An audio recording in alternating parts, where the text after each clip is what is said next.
Hello and welcome to everyone, wherever you are, to our final Goldster Inside Story of 2022. I hope you had as good a Christmas as can be and all the best for the new year. And welcome to those who will be listening later on our Goldster podcast. To find them, just Google Goldster podcast and it'll come up and you can get in there. What a bumper ride we are in for over the next hour, because my guest is not only a fantastic writer who can draw you into characters and scenes in moments, he's also spread the wings of his trade as far as they can be stretched, and he keeps flying. We are going to delve into areas where Goldster has not yet ventured and save your blushes. First, as he waits amicably next to me, my guest is the chair of the Crime Writers Association, which looks after and mentors authors and oversees the famous Dagger Awards. And please check out the Crime Readers Association for those of you interested, for all you want to know about crime. Second, he used to run a crime bookshop called Murder One. Third, he was a top-flight London publisher, handling people like William Golding, Peter Ustinov, and Sophie Grigson. Fourth, I'm out of breath already, he ran crime, film, and literary festivals. Fifth, he is a massively best-selling writer, not just under his own name, and we're going to be discussing Sherlock Holmes. Here is one of the latest and more. This is The Return of Sherlock Holmes, an anthology. And sixth, he worked on film editing and, among others, films Sex in the City, if any of us remember that. And seventh, now fasten your seatbelts, he is a specialist in literary fiction erotica. Remember 50 Shades of Grey? Imagine that with flowing prose and an expansive imagination. It sounds as if he's living the dream. So on that frisky thought, welcome Maxim Jakubowski to Goldster Inside Story. Thank you for having me. It's brilliant. Love the bookcase behind you, Maxim. Is that all your volumes or many others? No, not one book of mine is in the shelves behind me. That's just one of probably three or 400 shelves throughout the house, I'm afraid. I live in a house with about 30,000 books. 30,000 books in your house, goodness. I haven't counted them, but it's the approximate count friends or experts have told me. Oh my God. Goodness gracious. I have 11 rooms. Now, at the risk of being socially unacceptable, considering what happened at Buckingham Palace the other day, you have an intriguing surname, Jakubowski. Where do your ancestors come from? Well, it's quite topical insofar as my mother was born in London, but her parents emigrated to the UK prior to the Russian October Revolution, and they came from Odessa, of course, which is in Ukraine, if disputed right now. And my father was actually Polish, left Poland in 1936 to fight in the international brigades in the Spanish Civil War, and having been wounded in the field, was then repatriated by the winners, by the fascists, with American and Canadian prisoners of war, who were mostly left-wing intellectuals who'd gone to fight in Spain, and arrived in Southampton almost by mistake, and agreed on his return to the UK that he could be sent back to Poland. And then, of course, Hitler invaded Poland, so he never went back. And that meant my mother, who was obviously a left-wing intellectual who was friendly with Eric Blair, George Orwell, and many other people who were sympathetic to the Republican cause in Spain, and they married, and here I am. Goodness gracious! So you are familiar with what we call the ebbs and flows of European friction. Very much so. Yeah. And Odessa, of course, is a sort of huge cultural capital, isn't it? I mean, it sprouts many people like yourself. Well, I mean, I've always wanted to go, and I was going to go, and then, of course, COVID happened, and then post-COVID, of course, yes, the Russian invasion of Ukraine. So I fear I will not see Odessa. But to make it even more international, when I was 3 years old, my parents moved to Paris in France, where my mother worked as the Paris correspondent of the British newspaper, and my father set up business. So I was actually brought up in France from the age of 3, and I've never been to school in the UK, except for 1 year at the French lycée in London. So I was brought up in France, actually. So what's your mother tongue? Well, it is English. I mean, we spoke English at home because it's the only language that my father and my mother had in common. We didn't. So you've sort of, but when you were growing up in France, that we now know, did you always want to do what you're doing now? And I can't just say you're a writer because you're everything in that world. Or did you ever sort of climb a tree and think you wanted to be an astronaut or a train driver? Well, at an early stage, I wanted to be a coureur cycliste. I wanted to be on my bicycle and compete in the Tour de France. And then I realized, obviously, I didn't have a physical prowess. But in parallel, obviously, I was an avid reader, devouring a book a day from the age of 10, probably. And I started writing thanks to a very helpful teacher, I think when I was 12, who encouraged me to be more imaginative in my essays, and that was basically all I needed. And I started writing with 13 or 14, and not boasting, because I would never allow the book ever to be republished now. I had the fortune or the misfortune to be published for the first. My first book was published when I was 16 and a half, which is absolutely awful. And it was written in French. To put things into perspective, it then took me another 14 years to get published again.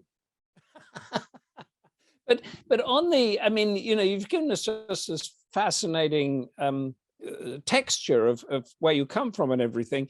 But was it nurture or nature? Because your mother was a correspondent, you said, for a British newspaper. Your father knew George Orwell and people like that. So what is it? Is it genetic, or is it the environment you grew up in, or both? Well, if it was genetic, it's basically on my mother's side. My father read one book in his whole life. My father was a man of action, and then a businessman, initially very left-wing and ended up very right-wing and very capitalist. Oh, I see. How interesting. Yeah, I want to go through all of those 7 points I had, so we might dance around them. And anybody's got any question to ask Maxim, just put it in the chat, put your comments in. We're going to go through a whole raft of things, from crime to erotica to running literary festivals. But I want to talk about your bookshop first, because you ran a crime bookshop for 20 years. Did it make you a lot of money? Was it a lot of work? How does one run a bookshop? When I basically opened the bookshop after I'd left full-time publishing and was somewhat at odds as to how to fill my days, because I can only write 3 or 4 hours a day. And then I'd come across, obviously, a number of specialist bookshops, particularly in North America, where at the time there were, I think, a couple of dozen crime and mystery bookstores. There were also science fiction and fantasy bookstores, and of course the famous Forbidden Planet in London. I sort of thought, why hasn't anybody tried to do a mystery bookshop in the UK? I mean, Sherlock Holmes, John Buchan, P.D. James, John le Carré, Old English, but Agatha Christie, yeah. And Agatha Christie, of course. And I thought, well, why not? Everybody said it'll never work.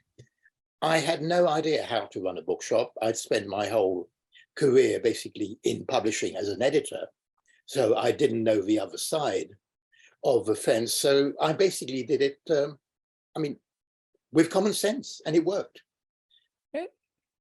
And did you do it? I mean, was it a full-time job, or were you also writing and doing all your other things at the same time and had other people in to run it? Initially, I thought I'd spend a couple of days a week at the shop. For the first 10 years, it was more like 3 days and fairly long days. Then in the last 10 years, I was spending less time at the shop and spending more time on my writing, although I also, as people keep on reminding me, used to do a fair bit of writing at the shop. At the back of the shop at my desk, people would see me typing away, and they still remind me of that. So when did you begin and when did you end with the bookshop? I think I began, I think it was in the early 1990s, and it lasted 21 years. 1990. So what, until about 2010? Exactly. So, yeah, okay. So tell us, how you chose your books, how people bought books, and what you ordered and what they wrote. Give us a nutshell of how that changed in that time. Well, basically, I mean, the idea behind a specialist bookshop is to make everything available to the reader, the fan. For instance, you mentioned Agatha Christie. How many bookshops can stock all 87 Agatha Christie titles? We did. Yeah. We had all Agatha Christie, we had all John le Carré, Len Deighton, P.D. James. The whole idea is, if a book was in print in the English language, we would stock it, and we would keep on stocking it. Because that's all we did. All we did was crime and mystery.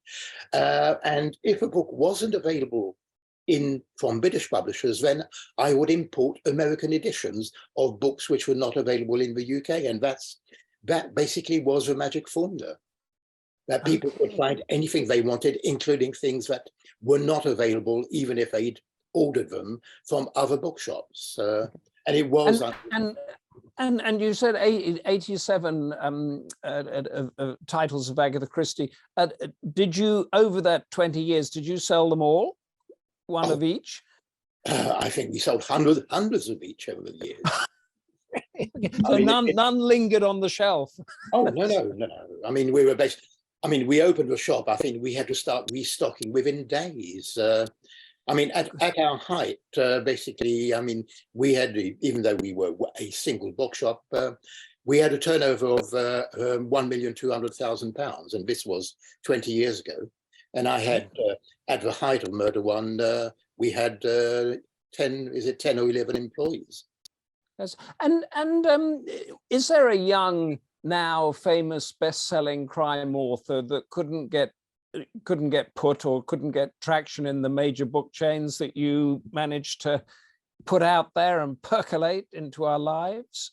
Many of them, because obviously the whole principle was, if it's in print, you stock it, whether the author was known or not well known. So, right. I mean, I am told, without being falsely modest, that we did obviously originate the careers of many younger British crime writers who began as customers, then became writers, and the writers were always very grateful that we hosted, obviously, signings for their first books, and later, when they became famous, we hosted signings when they were famous, when they had a choice of going to Hatchards or something like that. I mean, we had John Grisham did his first ever British signing at Murder One. I mean, we had absolutely everybody.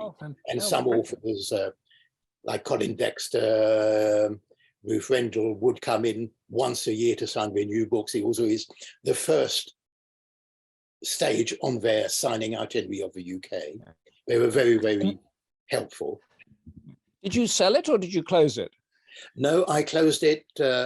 Basically, the last 5 years, we could see our profits declining, although we were still profitable as a result of a congestion charge in central London, because we were what is technically termed a destination store, where very few people would come in and buy one paperback. They would buy 6 to 10, if not more. Yeah. In fact, our all-time record, we had a customer who came all the way from Japan, actually went to our Sherlock Holmes section and bought £1,500, and this was 25 years ago, bought £1,500 worth of Sherlock-related books.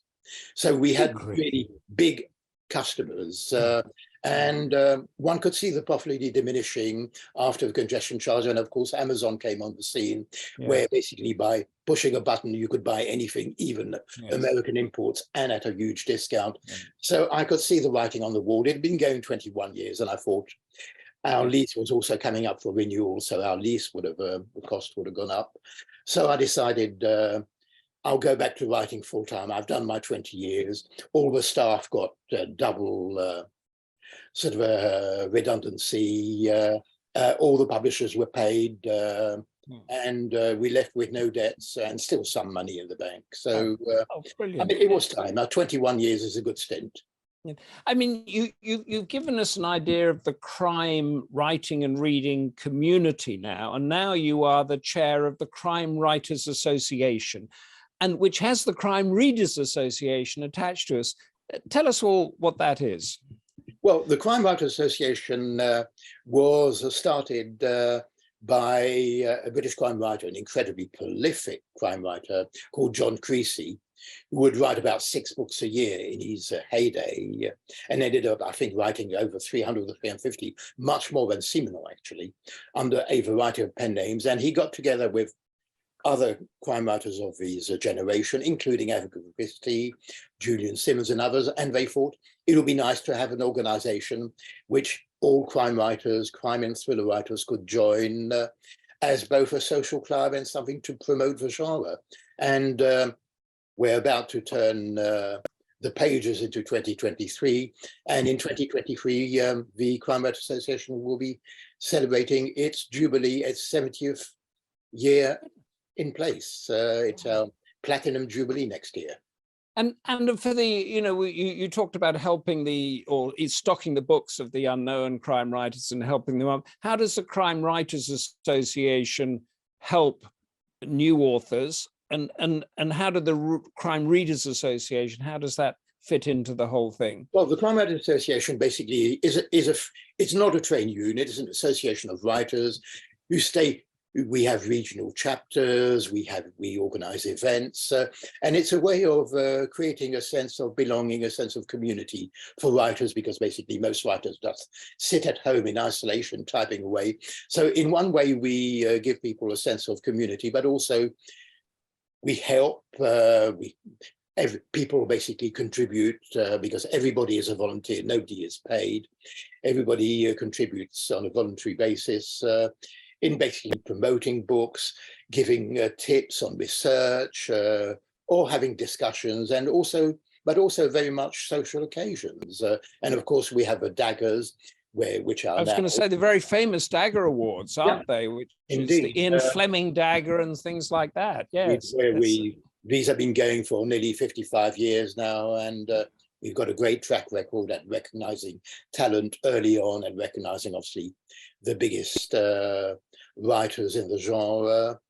And then the Crime Readers Association is an extension, basically, where we open up, obviously, a free email newsletter every month to anybody who wants to join. It's completely free, and I think we have 12,500 people in the Crime Readers Association, and every month anybody in the CWA can write about the new books they publish. So they also hints, tips, recommendations, and that's basically in parallel with the Crime Writers Association, which is only open to actual writers. And anybody can join the Crime Readers Association and get all the news of what's happening in cozy crime, thriller crime, all the rest of it. They go to the CWA website and they'll find how to join. It doesn't cost anything, and you'll get a monthly newsletter and other things from time to time. And everybody who loves crime, mystery and thrillers is absolutely welcome. Oh, great. So for all our audience, and I know many of you, we've discussed the cozy crime, the bloody crime, the international crime, because it is the genre, the most famous genre. Check out the Crime Readers Association and join up if you feel like it. You wrote, and also part of the CWA is the Red Herrings, which you do a column in. I think, here we go. That's your lovely face there, a column. And you wrote a very interesting, put a question in, which was fascinated me, about how books seem to be getting bigger. And there was a Guardian reviewer who sustained an injury when she fell asleep reading the latest Robert Galbraith, that's J.K. Rowling's detective, because the book must have fallen on her or something. But your question was actually a good one. Is that, are editors less ruthless with the pencil and letting things go through? When you were a publisher, how ruthless were you with the editor's pencil? I personally wasn't very ruthless. Maybe I should have been more. But of course, you have to remember that when I worked in publishing, I was also writing on the side. So I was very much sympathetic to the writer. I knew how much work was actually involved. I mean, one of the funniest things that ever happened to me, I'd just moved companies, and I'd joined an existing company when the previous editorial director had left. And on my first day with the new company, I asked my senior editor, so can I see our backlog, I mean, the list of books which are under contract and when they're going to be delivered, so I can see what's coming in over the next few months. And one of the first books to be delivered was a new book by William Golding. And William Golding had just been awarded the Nobel Prize for Literature just months before. But prior to that, my predecessor in the job had commissioned Bill Golding to write a travelogue on Egypt, where he'd gone as a child, and had come with his excellent idea of sending him there, all expenses paid, to travel down the Nile and write a travel book about it. This was in the heyday of travel writing. And Golding loved the idea. And I saw on my schedule that one of my first books to be delivered during my term, there was one by William Golding, Nobel Prize for Literature. And I was sitting there quaking, thinking, the Nobel Prize for Literature is going to come into my office and say, Mr. Jakubowski, here's my book. What am I going to say to him? Mr. Golding did come in basically with a Tesco bag, which was probably about 10 years old, with a manuscript, basically the most filthiest manuscript I've ever seen. He never even used margins. As an old school teacher, he wouldn't waste any part of the thing. We had to then photocopy the manuscript onto larger size paper so that the editors could actually wield the blue pencil. And William Golding came in and so modestly said, Mr. Jakubowski, the contract said I had to write 85,000 words. I'm afraid I've written 105,000 words, but don't tell me you have my blessing. Cut 20,000, cut anything you want, you don't need to tell me. And this was the Nobel Prize for Literature. Needless to say, I've worked with other fairly well-known writers since. None of them were that easy. And did you cut his 20,000 words and he didn't? I didn't do it personally because I passed it on to one of my senior editors. I had a team I had an editorial team. And I think she cut about 8,000 words. But I think William Golding had a huge amount of problems getting Lord of the Flies published. It's one of those ones that come out on huge. Were you commissioning books and choosing them and rejecting them and that? Is that your job? Throughout my career as a publisher, yes. And that goes with the job. And what is it like? I have to ask is, that you could be the guy that rejects the Beatles, or you could be the guy that rejects John Grisham.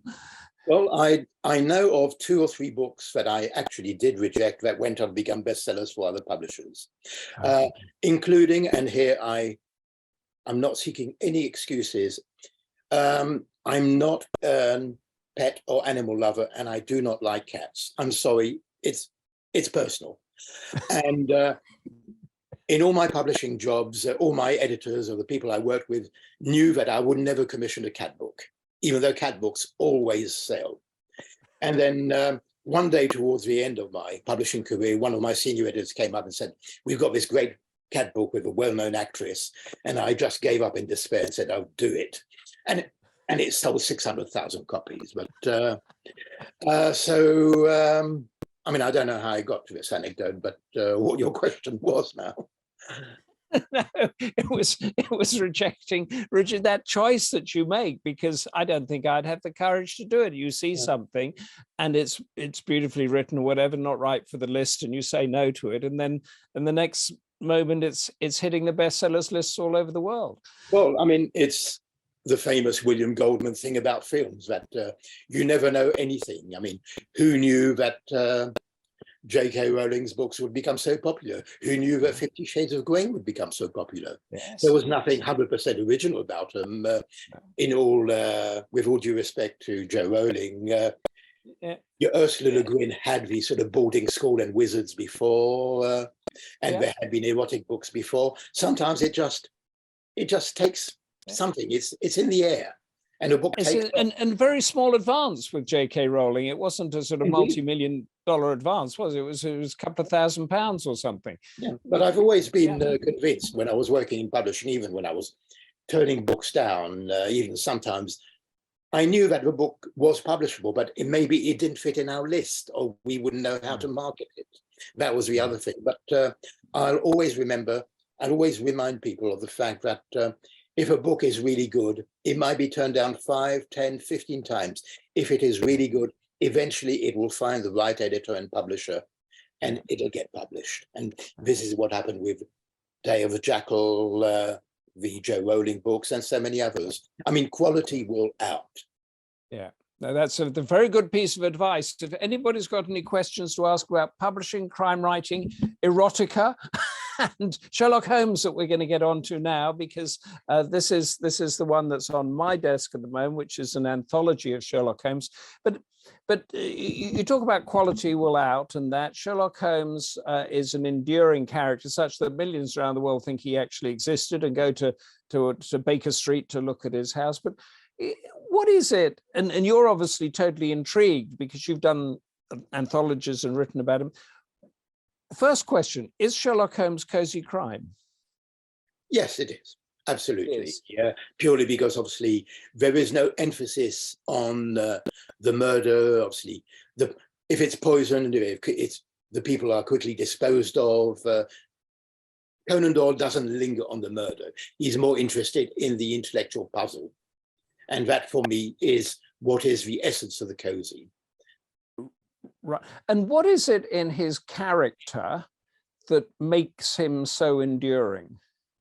Because he's unforgettable.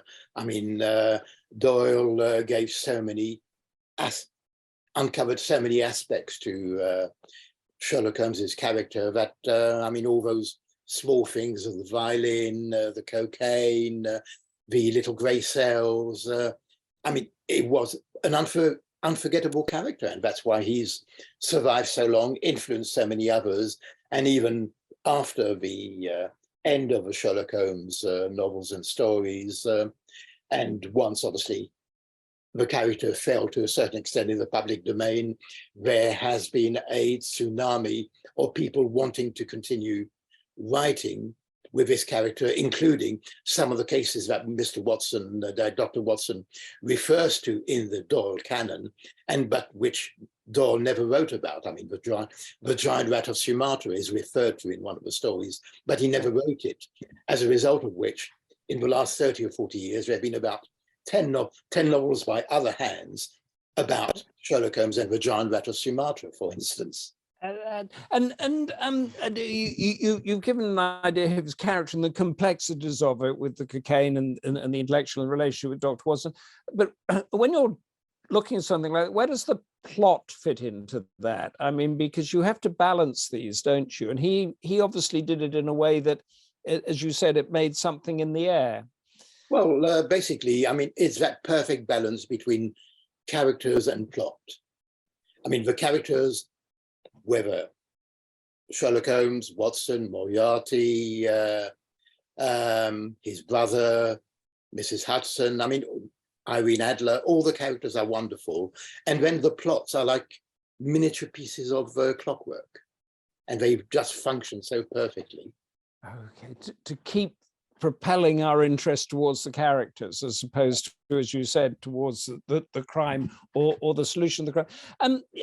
Sherlock Holmes against Poirot or Marple in the great British readership imagination. How does that balance up? Well, they're all wonderful characters. I think the difference between them is that even though Sherlock Holmes is Victorian in terms of the times in which he functions, he investigates, Poirot and Miss Marple are more 1930s to 1950s British, and therefore have dated slightly. If you reread Conan Doyle now, they're still absolutely wonderful. If you reread Agatha Christie, unfortunately, they're still wonderful accomplishments, but there is that sense that they are of their time because of the attitudes involved. That's interesting. And of course, the Christie estate is obviously keeping them up to date because they're now commissioning Sophie Hannah to write new stories. They've just done a new anthology of new Marple stories written by 12 different women writers from all over the world, which have come up with some very interesting variations. So they're trying to keep it alive, and the same with for instance, the Ian Fleming estate, who now authorize new James Bond adventures. Yes. But of course, this is also helped in parallel by the fact that these incredible characters are now so familiar to readers and viewers because of films and TV. Yes, yes, that's right. They all, and tell us, this is the one. Is this the latest one? That is the latest. It's the third of the anthologies I've done around Holmes. I initially did, I think 15 years ago, I did a collection of stories because I thought he'd been murderously neglected. Poor old Professor Moriarty, who actually only appears in 3 Sherlock Holmes stories, but he's become so famous. And I thought, I want to see more. So I convinced one of my publishers to commission the book, and I then commissioned 30 different writers from all over the world to write a new Professor Moriarty story, and that did well, which then obviously, then a publisher in America said, well, would you like to do something similar with Sherlock Holmes? And that did well enough that they said, well, can you now do a second volume, which is the one you have in your hand? But I think it's probably the last one, the last Holmes or Holmes-related books I might be involved in for quite some time. And tell us something about this. Tell us the nub of the most fascinating story in there. The answer is no. The problem is, I mean, that book was done about 5-6 years ago. And I've done so many other, and I do a lot of anthologies, apart from my own writing. I do a lot of anthologies because obviously, as an ex-publisher, it allows me to still commission writers and encourage people to do writing. And I've done over 125 anthologies in the last 30 years. What? Yeah, I'm afraid so, for my sins. Well, in which case, since you can't tell us the nub of that Sherlock Holmes, we're going to move on to one of your other anthologies, which you alluded to earlier on. And you write erotica anthologies, and before people blush and turn away and say, I just wonder something you put in the introduction of I think it's called the Mammoth Book of the Best New Erotica, which I've got. It says that it's been my contention that erotic writing should answer to the same standards as any popular form of writing. Think crime and thrillers, science fiction, fantasy, and romance. Not only entertain the reader, but also make him or her think, speculate, or at any rate leave a mark on their memory and stimulate the imagination. Mere titillation is never enough. Expand on that, Maxim. Oh, I thought that was the final last word. No, that was your introduction. Indeed. Well, I mean, I've always been a great fan of what I would term popular fiction, i.e. genre fiction. And I've always been of the belief that the fact that you're writing crime or erotica or science fiction, fantasy, horror, doesn't mean that you have to lower your standards. You can still write basically with style. You can have depth in the characters, in addition to the thematic variation that you're offering. And that's something I've been sticking to all my life. And that's why 90% of my own writing falls into genre fiction. And the genre fiction of erotica, which if anybody's got any questions for Maxim, I can see, I've just looked at our chat boxes. I know we're between Christmas and New Year, but usually you fill us with questions and comments. Rise up from your hangovers and your celebrations and put in a question, because we're talking about erotica now. And there's all sorts of things to question about that. But we've also talked about Sherlock Holmes running bookshops and publishing. But I mean, I started to read the great Mammoth Book of Erotica, and you take us immediately into a character who's come back from Vietnam and is on a sort of hippie beach in sort of community in California, and then all sorts of things happen after he goes into a diner. Is this? I mean, how do you construct your erotica story? Because in a crime story, you're building up towards a crime, or a thriller towards a disaster. Do you then build up towards the frisky bits? No, not at all. I mean, that particular story, as I said, it's an anthology, so that particular one was by someone else. But when I write my own stories, basically, I mean, first of all, I need a story, and then I need the characters. Then the so-called frisky bits basically should just occur naturally as part of a story, either to advance the story or to give depth to the characters. I mean, my latest book, which came out just a couple of months ago, is a collection of my own short stories, all written over the last 5 or 6 years, called Death Has a Thousand Faces. And they're noir, they're supernatural, some of them are even science fictional, but they have the erotic element in all of them, although it's not a book of erotic stories per se, but there is an erotic element throughout. I mean, all the stories came that way, obviously. Yes, as a writer, I do have certain obsessions, and I keep on going back to certain themes, certain types of relationships. For my sins in my writing career, I started writing in the science fiction fantasy genre when I was still a teenager. And even then, and slightly later, publishers seeing my manuscripts would always complain, oh, there's a little bit of sex here, there's a little bit of sex there. You don't need it, take it out. I would leave it in, I mean, and they would still publish. But I did get that reputation. And the same occurred when I was writing crime. I mean, when you have a story, you need characters. You need characters of flesh and blood. You don't need cardboard cutouts. And therefore, when you get real people, when you try and make your characters real, inevitably, in so many of the cases, the question of relationships and sex will intervene. So rather than push it under the duvet, basically, I just bring it out into the open and try and make it natural. Christine has come in. Thank you, Christine. Is it true that 50 Shades of Grey began as a blog, or as a blog?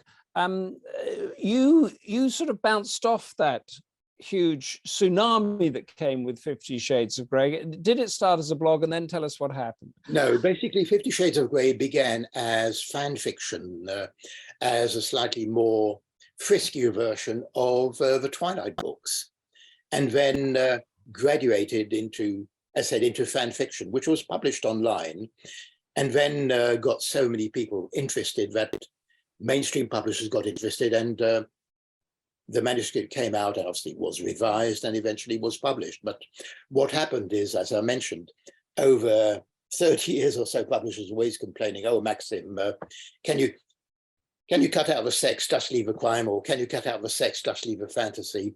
And then 6 months before 50 Shades came out, my literary agent had a few phone calls from publishers saying, oh, something has come up. Wouldn't Maxim be interested in cutting out the crime and cutting out the fantasy and just doing the sex? And they wanted, obviously, books to compete with 50 Shades. And at first I was hesitant, but then my agent said, no, do an outline at least. That started a tsunami whereby, under another name, I wrote 10 books which competed with 50 Shades and sold many millions of copies. We were number 2 to 50 Shades over a 2-year period. And I wrote 10 novels of 400 pages each over 2 years, and they were translated in 31 countries. And the amusing thing is that after the first one appeared, the first reviews on Amazon were by fans of 50 Shades who were looking for more and who said, oh no, this is disgusting. And then within a week, we moved from 0 stars to 5 stars in our reviews because people said, oh, this is actually quite well written and the characters are quite believable, actually. So we were, because I wrote these with a friend, it was a collaboration with a friend, with a female friend. And the other amusing anecdote about that is that in the UK, more than 50% of the sales were through the supermarkets, through Sainsbury's, Tesco, Asda. And we were still writing the first volume. And of course, the salespeople had already gone out. The cover was already done of the initial volume. And but they said, no, it must have a woman's name as an author. So I now have a female pseudonym, in fact, who outsells my crime and fantasy by 100 to 1.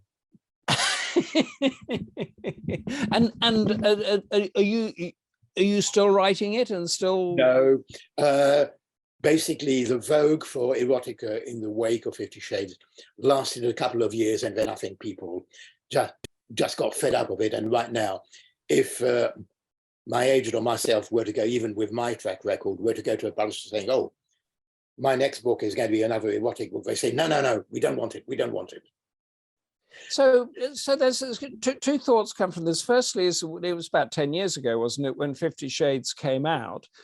Did that go through that series of rejections that we were talking about with other authors and then suddenly burst through? But when it did, it burst through. And I remember being at Heathrow catching a flight at W.H. Smith, and there was a queue of people, mostly women, and all of them were holding 50 Shades of Grey. And I've never, I mean, if you see one holding a John Grisham or a Dan Brown Da Vinci Code, that was big, but this was a massive sale, wasn't it?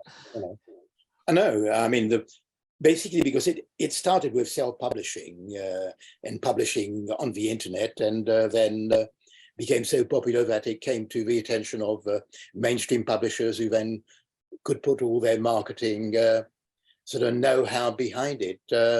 And I mean, I think the books are terrible. I mean, I will send a samizdat photocopy of the initial manuscript, so I knew what it was about when they wanted me to do something to compete with it. And I mean, after one chapter, I threw it against the wall, and I never read it again because I thought it was an insult to erotica. But there was an audience for it. I mean, some people were calling it mummy porn.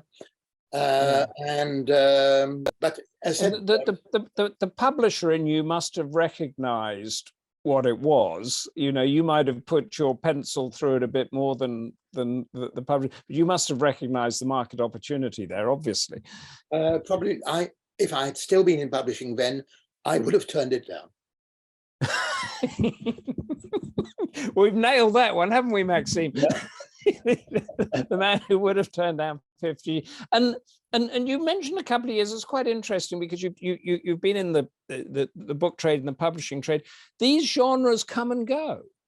Oh, I mean, it's all publishing goes that way. I mean, in crime, for instance, for many years it was cozies, then psychological dramas, Patricia Highsmith with Rendell, then you had female private eyes, then with the success of Gone Girl, domestic thrillers became the whole rage. And of course, and I say that as an ex-publisher, publishers are lemmings. If it works for somebody else, not so much yourself, but the marketing people behind you who hold the purse strings will say, no, we want something to compete with Gone Girl, or we want this, we want that. So the editors are not in total control, but if something does well, then obviously the whole market wants to do more of the same. And then suddenly something peters out, and then something else comes back into fashion, like cozy crime. And I'll say that for Richard Osman. I think you said in your crime writers column here, the Crime Writers Association column, that the cozy crime has had a rejuvenation. Absolutely. I mean, totally out of the blue, although I think it started with TV, with Robert Thorogood's Death in Paradise. Nice, amiable crime, get everybody basically around the table at the end and reveal who is the culprit, have lots of red herrings. The crimes are not too bloody, the psychology is not too dark. And following on Death in Paradise, obviously, Richard Osman wrote his first retirement home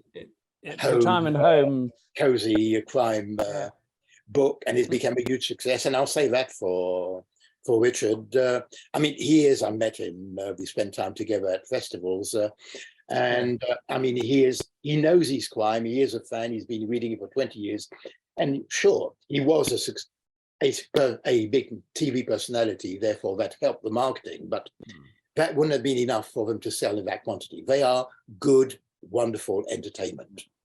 And now, of course, everybody is imitating him.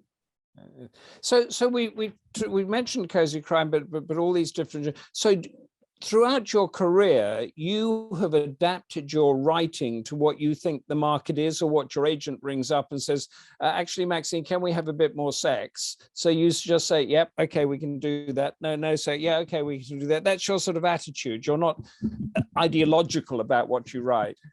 Oh, no, not at all. In fact, the only time I've given in to my agent's prayers on bended knees was to write, obviously, that erotic series, which, I mean, has done very well, and I can't complain, but most of the time I'm a contrarian. I'll just keep on writing what I want to write. And when you, I mean, you know, with the 50 Shades, which is the erotica or whatever we call that, and then Gone Girl, we mentioned the Da Vinci Code, which was the church and religion, and that John Grisham law, and they sort of break through for a bit. And again, what does that say about our societies at the time? So when 50 Shades broke through, was its time right? And so did it say something about what we were thinking about sex and erotica at the time? I'm not sure. I think basically 50 Shades, 50 Shades phenomenon came at just the right time, somehow brought a lot of new readers.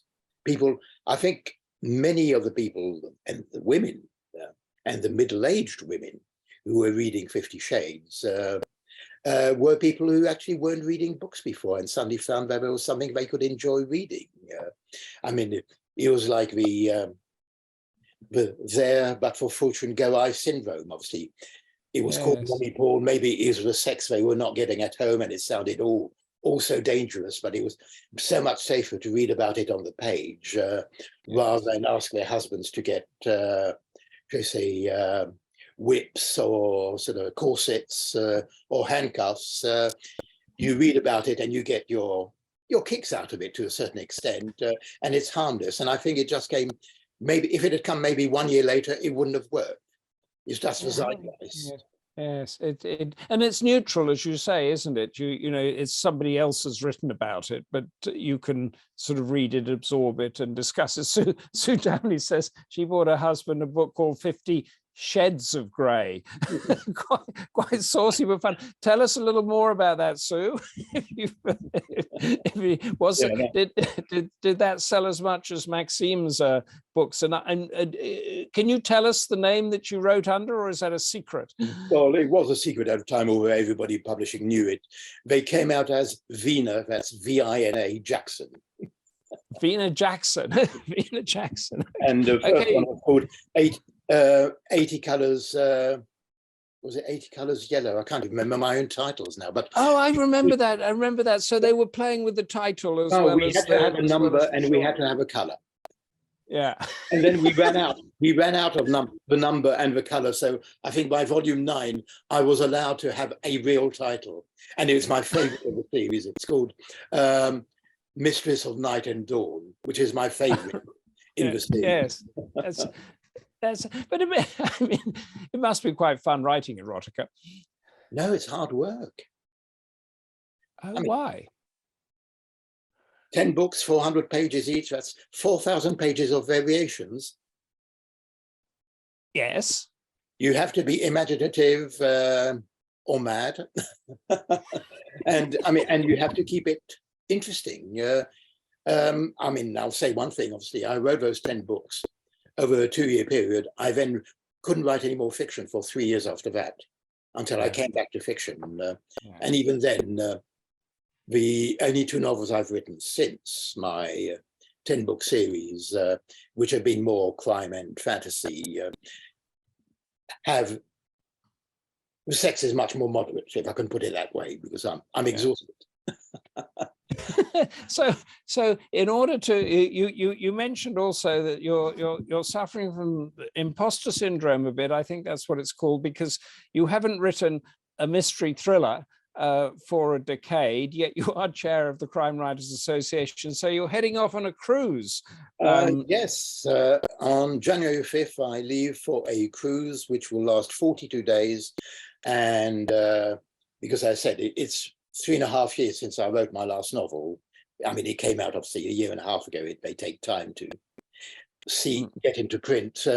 And my last novel was a fantasy, in fact, about the Pied Piper of Hamelin.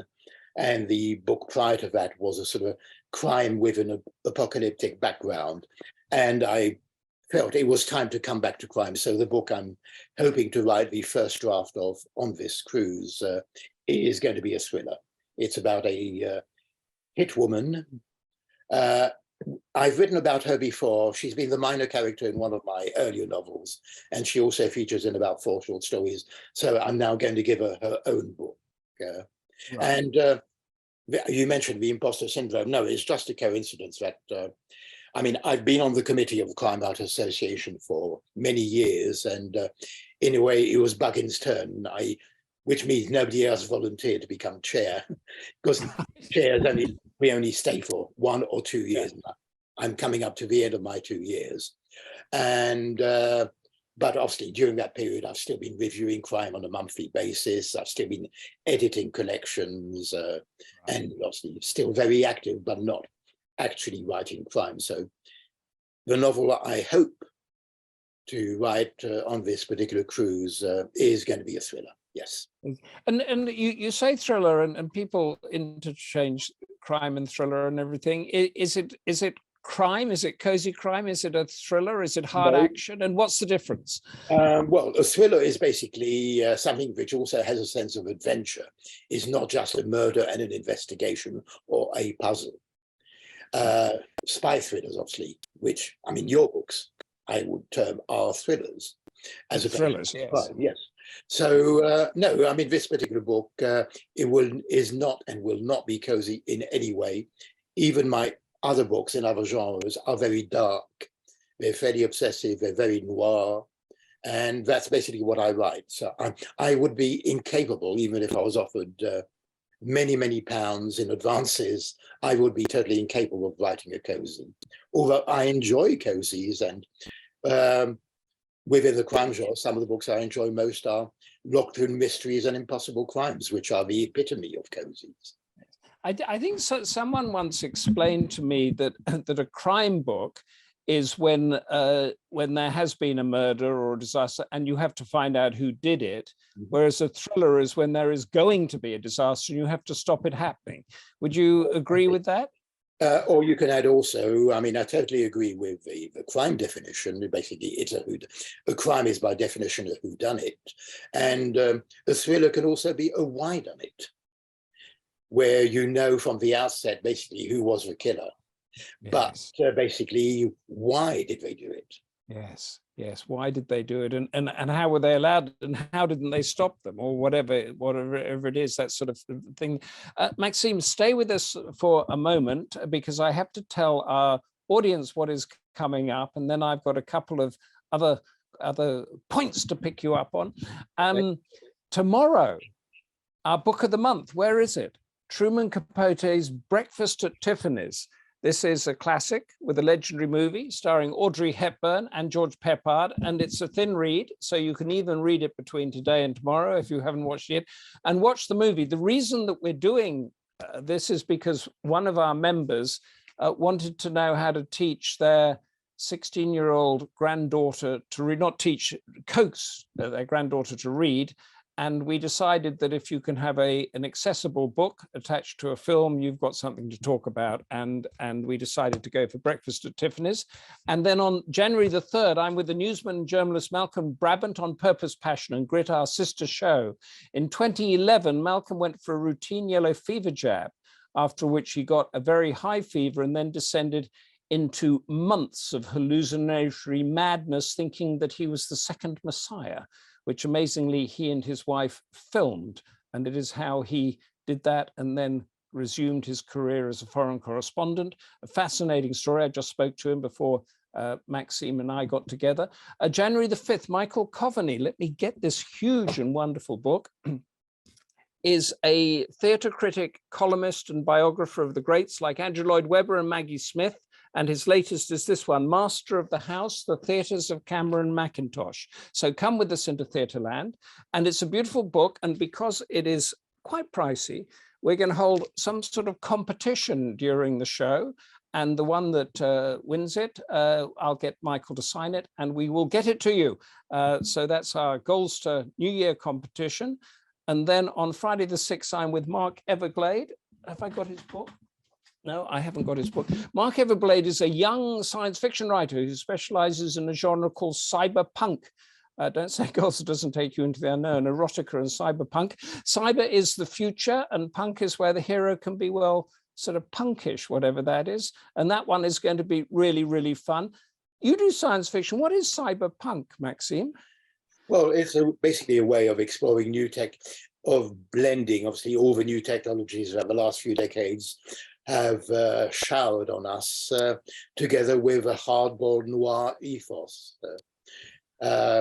Artificial intelligence is basically people who are more than human. I mean, in a way, it's a modern version of science fiction, away from just planet exploration or time travel. I mean, a lot of current science fiction can be termed as cyberpunk, although you also have what they call diesel punk, which is the same version, but where basically it takes place in a sort of a subverted version of Victorian times. But I'm sure, oh my goodness. I'm sure your next guest will explain it much better than I can. Tell me, because you've got such a broad writing career, of all the genres that we've discussed, because you do science fiction yourself, don't you? I haven't for some time. Yeah, I've been more on the supernatural and fantasy side, although my penultimate novel, The Louisiana Republic, takes place in America after the internet has been wiped out and the continent turns to savagery. California and Louisiana secede, but the book itself is about a private eye who in this new society has to find a missing woman. So in a way, it's both science fiction and crime. Would you call that dystopian? Yeah, absolutely.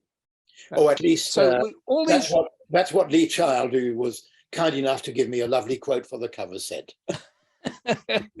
and he's semi-retired in Wyoming now, isn't he? He's totally retired. I keep on sending Lee emails because obviously I'm still doing anthologies, and he's done a lot of stories for my anthologies, and I'm happy to boast that he wrote his first ever short story for one of my anthologies in the 1980s, an anthology called First Blood, for all new British writers of that year. And I still keep on sending Lee the occasional email, and he says, no, I'm retired. I'm not writing another word. But he's just done a huge masterclass for the BBC on how to write a thriller. So I think that's retired from. But the last question I want to ask you is that all the genres that we've covered, from dystopian to erotica to crime to thriller and everything, which one do you think has the most impact, reflection, whatever you want to say, on the human condition? Which one gets to the heart of things? God, that's a difficult question. And my off-the-cuff answer is all of them, insofar as if they're done right, they can address basically the contradictions in human society, in human nature. They all do it with basically different clothes on, so to speak. Different clothes. So erotica can be just as powerful as cozy crime when you're looking at a society. Well, cozy crime, I don't think, in fact, maybe I'm being unfair here, but I think cozy crime, in fact, probably has less impact. Cozy crime is, by definition, pure entertainment. Less impact than erotica. I mean, it's absolutely fascinating because, and the one other thing is that we talk about literary, don't we? When literary fiction and that sort of thing. Conan Doyle, if I'm mistaken, which I might be, was frustrated that he wasn't seen as a literary figure. Absolutely. John le Carré also had the same thing. But what is this literary thing? Is it sort of nonsense? I don't think so, but obviously it would be remiss for me to comment too much on this, because obviously, I mean, I've been looking, in fact, at the reviews of this collection of mine, which just came out, and all the reviews stress how literary it is. So I'm a lost cause, I'm afraid. Right, I think I am too. I think talking about but our colleague Lee Child, who said, well, you know, the literary fiction, they can sit on the shelves for some time, and I'll sell 100 for every one of them. So I'm the guy that keeps them in business. Would you say that about yourself, Maxim? Well, my erotica has kept me in business financially, but I enjoy most writing, basically. The books that don't sell in those sort of quantities. I mean, that's where my love resides, so to speak. Lovely. So any young people listening to this who thinking of becoming an author professionally should head for erotica, should they, if they want to make some money? Well, maybe if a trend is cyclical, maybe in 10 years. So they've got time to rehearse. That's right, in 10 years in the cyclical. Or as erotica goes, people are always asking, where do you do research? So they've got 10 years to do their research. To your research project. What a great note to end on. That's it. The 2022 closes in. Time Swing Chariot has harvested through, and it's time to bid goodbye to my fantastic guests. Thank you all for listening, and to all of those joining us on the streaming platforms and tuning into our Goldster podcasts. So Google Goldster podcasts and you'll find us. Until tomorrow with Breakfast at Tiffany's, stay involved, stay curious, stay active. I'm tempted to say stay erotic, but I think we'll cancel that one out. Stay safe, and of course, stay Goldster. A very happy new year to everybody. Enjoy the season and the festivities. Thank you so much, Maxim Jakubowski, for being such an incredibly interesting and intriguing guest. Bye. Bye-bye.